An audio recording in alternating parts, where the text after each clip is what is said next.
Welcome to Midlife Interrupted and Unfiltered. I'm Melissa, coach, counselor, and professional truth bringer. And I'm Ann, trial lawyer, accountability partner, and certified Pilates instructor. Yes, really.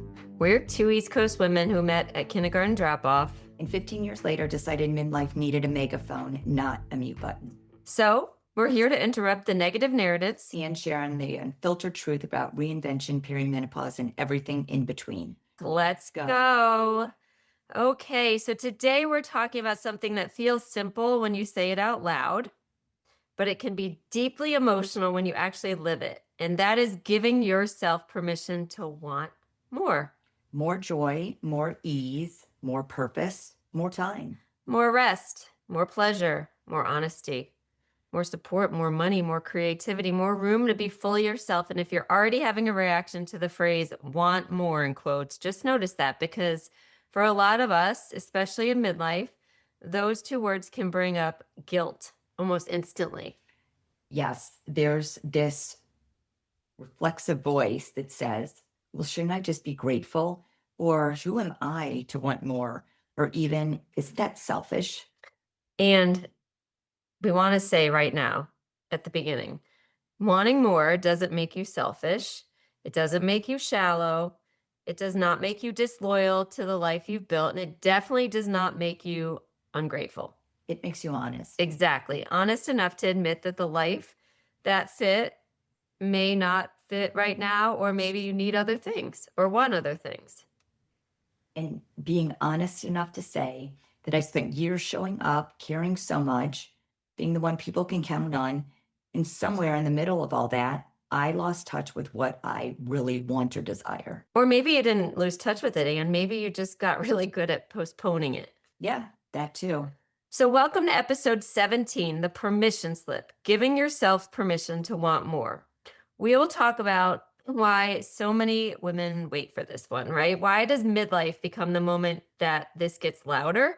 And how do we stop waiting for someone else to authorize things that we quietly want in our hearts? And if this conversation stirs something in you today, that's not an accident. That stirring matters.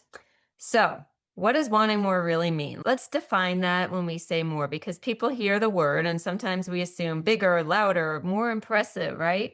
Like more status, more success, more productivity, more achievements, more things to optimize. And for some women, that may be true.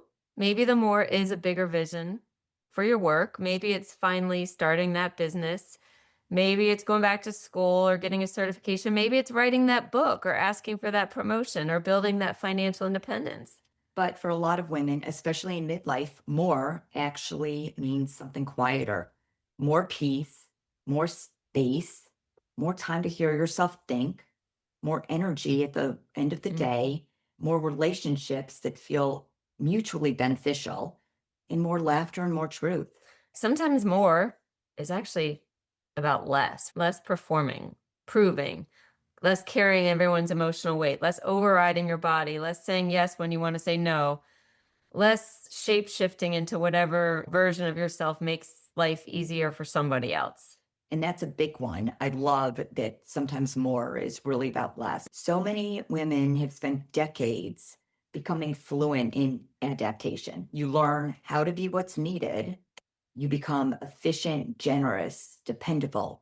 And all those things are beautiful, awesome qualities until they become the only identity that you think you're allowed to have. Yes. When your goodness becomes tangled up with self-erasure, and then it feels like wanting more can break those rules.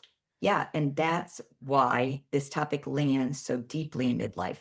Because by this stage, many women have done what was expected. They've shown up, they've built, they've cared, they've kept things going. And then one day they wake up and realize, I have a life, but I'm not sure how much of this life feels like mine.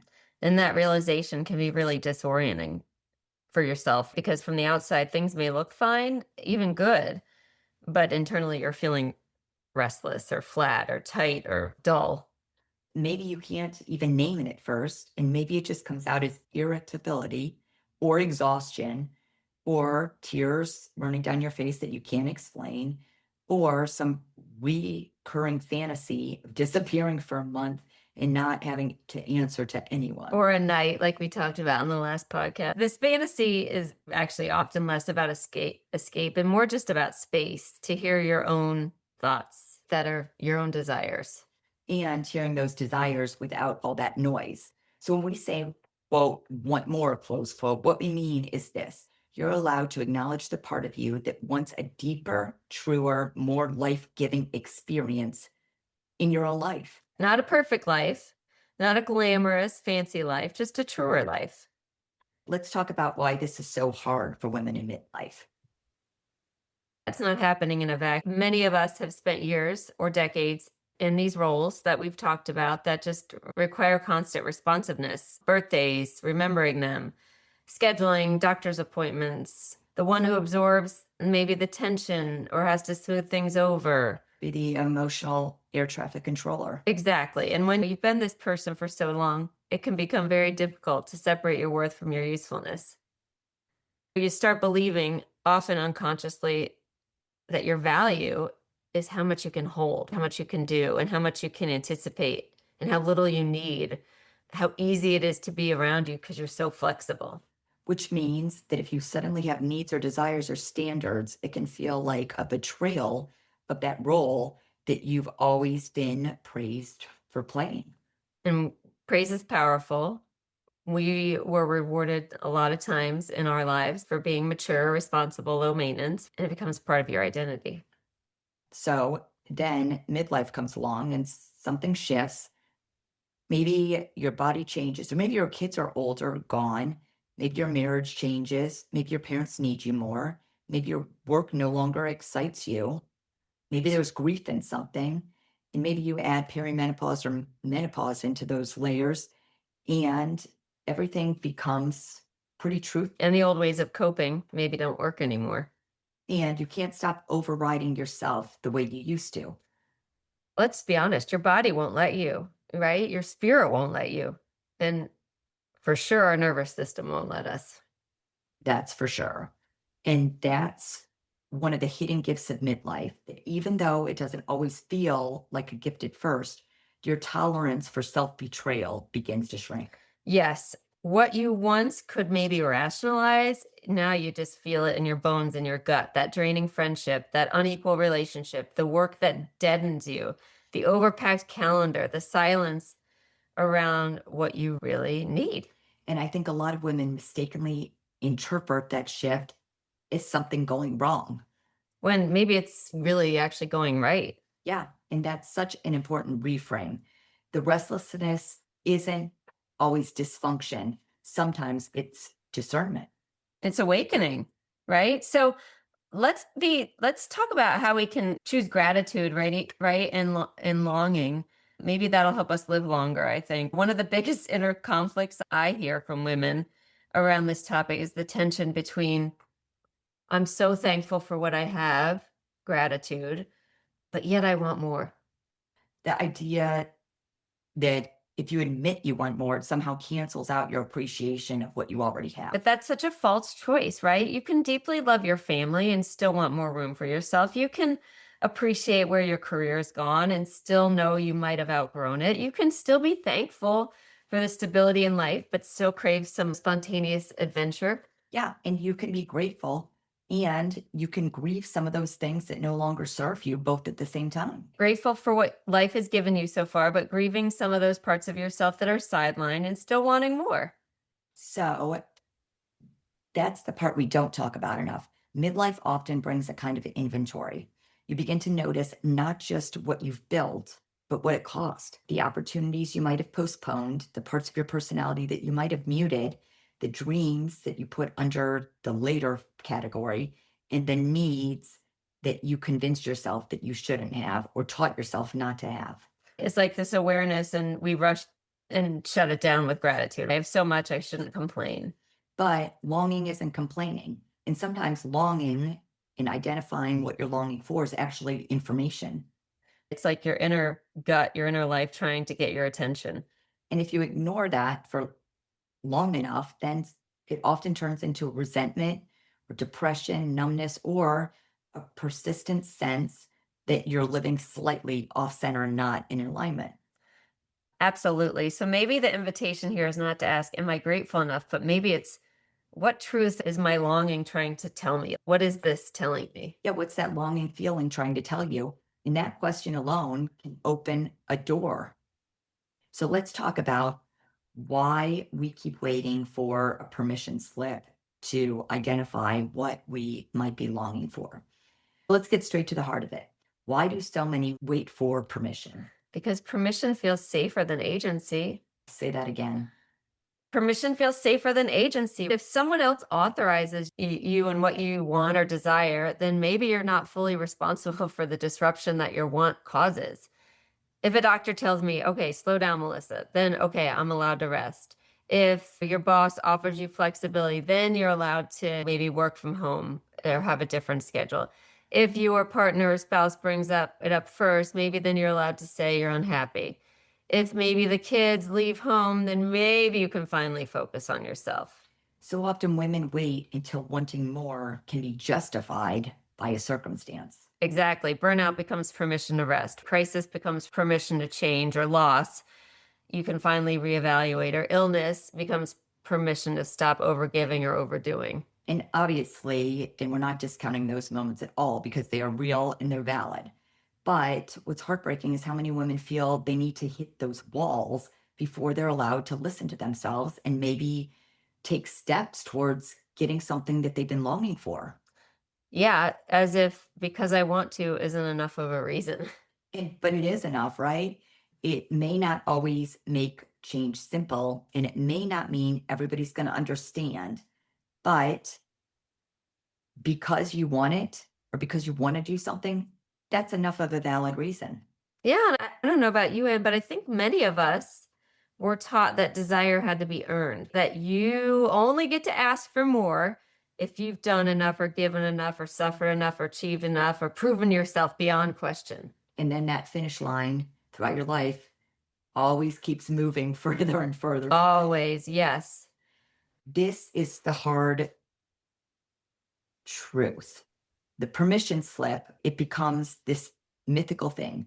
Once everybody's okay, I can do it. Once it's less convenient, once it's more certain, once I have a better plan, once I've made it make sense to everybody, right? So again, our timeline keeps extending out and we create all these mythical things that have to occur before we go for what we're longing. And meanwhile, life is now. It's happening now.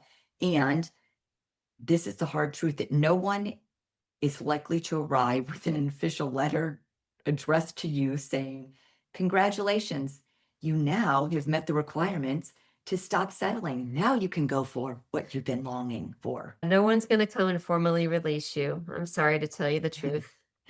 Which is scary, but it's also liberating. Because if no one's coming to hand you the permission, then guess what?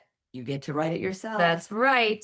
So, what do we often want more of? Let's talk about what we want more of. It's almost like confessions of a midlife aholic. I think some of the forms that this longing often takes is different. So, let's just name some. So sometimes the more is, I want more than being somebody's emergency contact. Or, I want more than being appreciated only for what I do for other people. I want more than being the stable one while nobody notices that I'm exhausted. I want more than a relationship where I'm constantly managing the emotional temperature. I want more than surviving the week and collapsing on the weekend. I want more than a life that looks good, but doesn't always feel good. And maybe it sounds like something along the lines of, I want to create again, or I want a kind of love that feels tender and awake. I want to be touched with care. I want to travel. I want to go back to school. I want to laugh more. I want my own money. Or I want to be seen as a whole person and not just a function. Or maybe it's even quieter. Maybe it's, I want to stop apologizing for taking up space. I want to stop making myself smaller to make everyone else comfortable. I want to come home to myself, not somebody else, right? That last one is awesome. That's so powerful. I want to come home to myself, which really is realizing what you really want and who you've become. Yeah. Me too. I like that one too. Because I think so many women in midlife aren't just hungry for change, they're hungry for reunion with themselves that they've been postponing. And midlife really is a time that you get the opportunity and have the time and the tools to really reflect on where you're at, what you really want, and you get there. And it's like reflecting on, okay, I'm reflecting on this. I'm coming home to myself. The self who used to have preferences has them again. The self who had an appetite has it again. The self who had maybe curiosity, edge, mischief, ambition, sensuality or confidence, weirdness, silliness, or dreams. That's myself. Yeah, the self who doesn't exist only in relation to what others need from it. Exactly. So when this happens, when you start to say these things, obviously we have fears that show up when we admit we want more. So let's just talk about these because that's often where people get stuck. Yeah, definitely. The fear, or the first fear, really, is often if I say what I really want, I'm going to disappoint people. And you know what? That may be true. You may disappoint people who are comfortable with an old version of you or maybe the version of you that doesn't speak up and bites your tongue.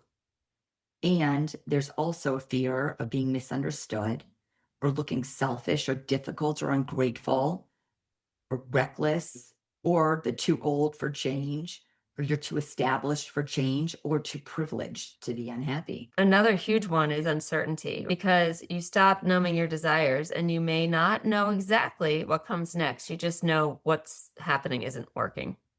And that in between space can be terrifying, especially if you're someone who likes clarity, plans, and competence. Yeah. Midlife asks for almost a different kind of courage, not the courage of certainty, but like the courage of honesty with yourself and others. Absolutely. And then you add on this fear of loss that, like, what if claiming more costs me approval of others? And what if it changes my relationships? Or what if it disrupts the story that people have created about me? That's a really good one, Anne, because sometimes people do resist when a woman begins to change. And we've talked about this, but it's not because the change is wrong. It's just it rearranges these unspoken relational contracts. And if everybody is used to you, for example, over functioning, then your boundaries might feel offensive to them at first. Your no may sound louder than it really is.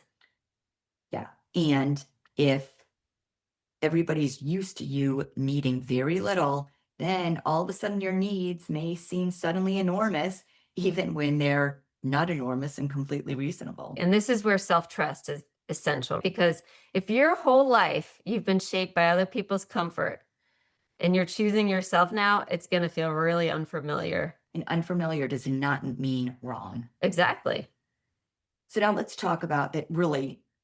And I know we've mentioned this before, but midlife is not a crisis, it's a clarification.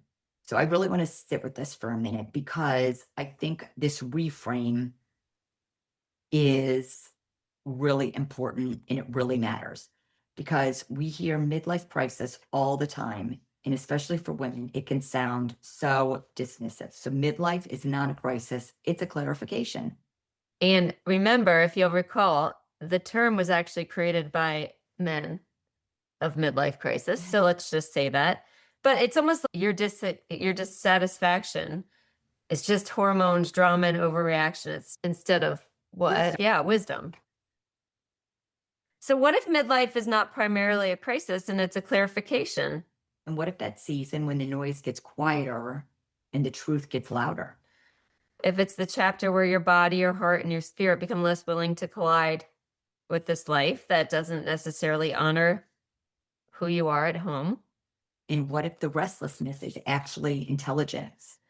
Yes, a deep intelligence that's saying this role is too small now, your pace is not sustainable, your relationship's not reciprocal, and your work's not aligned. And so this version was built for survival, and now you're wanting to build it for freedom. And that doesn't mean you need to blow up your whole life tomorrow.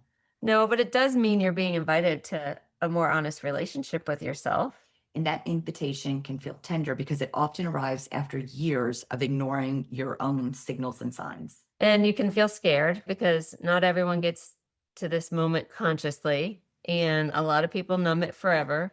And some people just don't even, they stay in their role until the end. They never even do anything. So if you're listening and recognizing yourself here, we want to say this. This is not the end of your vitality.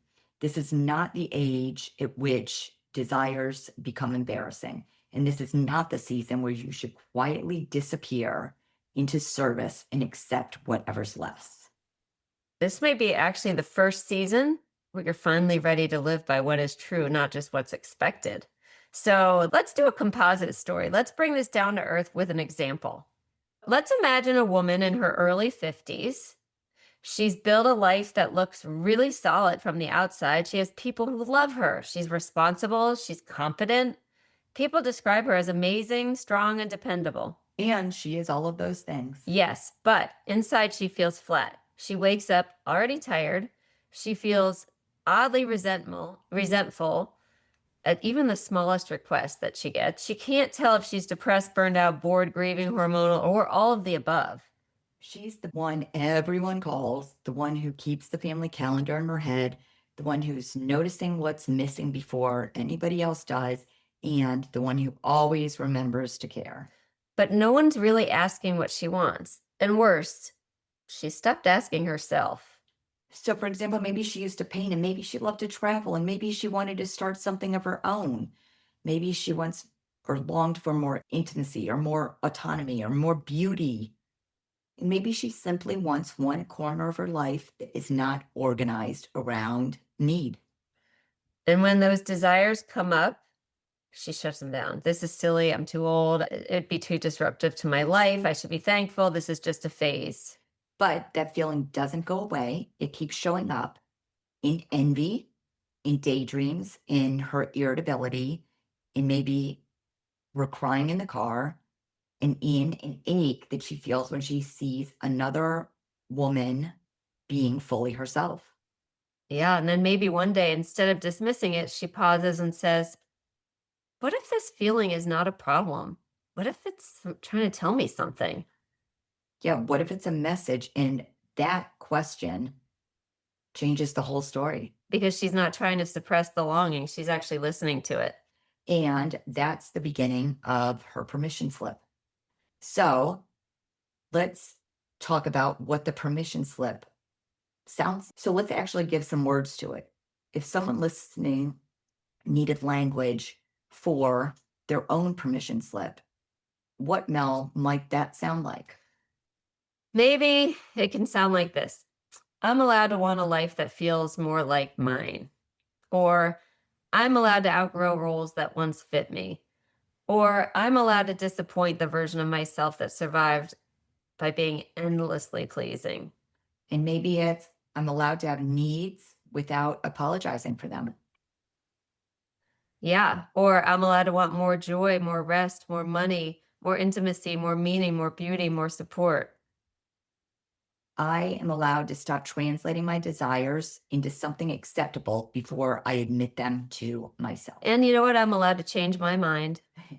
And I'm allowed to begin again. I'm allowed to want things that don't make sense for anyone else. And I'm allowed to take my own longing seriously. This one feels really important and central to me, Anne. Me too. Because so many women have been taught to second guess themselves and second guess the feelings that they have of desire or longing. And they're thinking, am I overreacting? Am I being selfish? Or is this legitimate enough to move on? And while discernment is important, chronic self-distrust will keep you really small. And so the permission slip is not about impulsively changing everything. It's about ending that inner argument that says your desires only matter if they're convenient, selfless, and universally approved. So how do we even start going here without blowing up our life? Let's get to practical steps that we know and love, because this is where women often say, okay, I hear this, but what do I do? And I love this part because I think people assume permission has to arrive on one huge, brave leap, but it often starts in smaller, steadier ways. Yeah. The first step is simply telling the truth to yourself. And not the polished truth or the socially accepted truth, the real one of what you might be longing for. Right. Maybe I'm tired of pretending I'm okay with this. Maybe it's I just need more room to breathe. I want work that energizes me. I want to stop mothering grown adults. I want to feel alive in my body again. I want to be chosen with intention. I want a quieter life or I want a bigger life. And then instead of judging that truth, you get curious about it Yeah. What am I actually longing for beneath the surface complaint? What's missing? because I'm so tired might really mean I'm carrying too much alone, or I'm so annoyed may be I feel unseen. I feel stuck may mean to you that I've outgrown this and I don't know what's wrong with me, may mean that I have needs that I've been trained to ignore. And then the next question is, where am I waiting for permission? And from whom? Like your partner, your boss, your adult children, your mother, society, some imaginary panel of reasonable people who are just going to show up like out of nowhere and give you this permission. And what are you risking? What do you believe you're risking if you stopped waiting? And that question matters because there usually is a risk. And maybe it's the risk of disapproval, or maybe it's uncertainty or guilt. Maybe it's grief, and maybe it's not knowing who you are without the old role. But there's also a cost to continued self abandonment, A huge cost. resentment, numbness, despair, depletion, emotional distance, a life that keeps moving while you slowly disappear inside it. So then the question becomes, what is one way I can honor my desire or longing now, even in a small way? Maybe it's saying no one once, maybe it's saying no once, maybe it's saying no once this week without over explaining yourself. Maybe it's opening the notebook again. Maybe it's moving money into an account of your own. Maybe it's blocking an hour that belongs to you so you can take a walk. Maybe it's speaking one hard truth. Maybe it's asking for help. Maybe it's admitting that what worked 10 years ago just doesn't work anymore.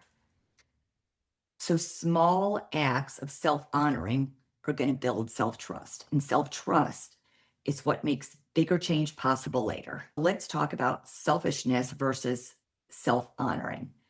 We should definitely spend a little more time on this word selfish because I think it keeps so many women and people in general stuck. It really does. And I think for women who are socialized to be accommodating, any move towards self definition can feel selfish at first. Because if you're used to overgiving, then balance is going to feel extreme. If you're used to abandoning your needs, then honoring them may feel really inappropriate before it feels natural. But selfishness says only I matter, while self honoring says I matter too. That is so important. I matter too. And for so many women, that sentence is what we need to practice. Absolutely. Because you can love your people and stop over functioning while still loving them. You can be generous and still have boundaries. You can be compassionate and still be unavailable for what depletes you. You could be a good mom, partner, friend, daughter, leader, and still insist on having your sense of self. You don't have to disappear in order to be loving. And in fact, relationships often become more honest when women stop performing endless emotional labor without acknowledgement of what they're doing. Yes. And this transition can be bumpy, but honesty creates the possibility for real intimacy within yourself, right? Performance doesn't. It's not too late, everyone. We want to speak directly to those of you listening who might be thinking, this all sounds beautiful, but it's too late for me. And that voice is so common. You're not alone if that's what you're thinking. You're not alone, and it's not too late to change. It's not too late to ask for more or to start over or to become someone new or to claim what you really want. And midlife is not the end of possibility. In many ways, it's the beginning of our honest possibility. Because things you didn't know before. You know what drains you. You know what matters. You know the cost of saying yes when you need to say no. You know how fast time goes, and you know how performing can win approval, but still leave you really feeling alone. And maybe for the first time, you're less interested in impressing people and more interested in being your authentic self and telling yourself the truth. It's not too late. It's wisdom. And you're not behind, you're informed. You're not washed up, you're seasoned. And you're not asking for too much. You're simply asking for what is finally yours to claim. So this is a little different. Let's just take a reflective moment for the listeners out there. Let's just slow down and speak directly to the women out there listening. Just take a breath. And these are our modified action items for this segment. So Yes. take a breath. We're going to do it with you today. So take a breath. And maybe ask yourself quietly, where in my life have I been asking for less than what I truly want? And ask yourself, where have I made myself smaller, simpler, quieter, or more accommodating than I really am or want to be? Where am I exhausted? Not because life is full, but because I'm constantly betraying myself in small ways. And what desires have I been minimizing because it feels convenient, impractical, or too late? And what would I change if I stopped treating that desire like a problem and started treating it like guidance and information? And you don't have to have all the answers today. That is not the point of this exercise. No, not at all. The point is to stop abandoning the question. So if we could leave you all with one thing, I think it would be this. Wanting more is not the problem. Silencing yourself is the problem. And waiting until you're burned out enough, miserable enough, sick enough, or empty enough to deserve change, that is the problem. The longing itself, it's not wrong. It may be the wisest part of you speaking up again to yourself. Midlife is not your cue to settle more deeply into self-erasure, that's for sure. It's your invitation to reclaim your authorship. You are the writer. Yeah, to say, I'm allowed to want more truth, more life, more joy, more room, more honesty, and more of myself to shine. I'm allowed to change. And you know what? I'm allowed to disappoint expectations that were built upon my constant accommodation. And I'm allowed to have a future that does not look exactly like my past, but works better for me. And I do not need someone else to approve my becoming. That's the permission slip. Sign it, write it, sign it, read it again when that guilt shows up. Read it again when the fear shows up. Read it again when the old story tells you that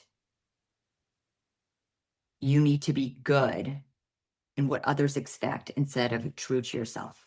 Because your life isn't asking you to be less alive. It may be asking you, though, to come home to yourself. And that homecoming can begin with one brave sentence. I am allowed to want more. So thank you for joining us on Midlife Interrupted and Unfiltered. If this episode hit home, share it with a friend who needs to hear it. And subscribe so we can keep interrupting your week with real talk, Find us on Instagram at the.interruption. where we're continuing the conversation and building this community together. Until next time, keep interrupting those narratives. And stay unfiltered. See you next week.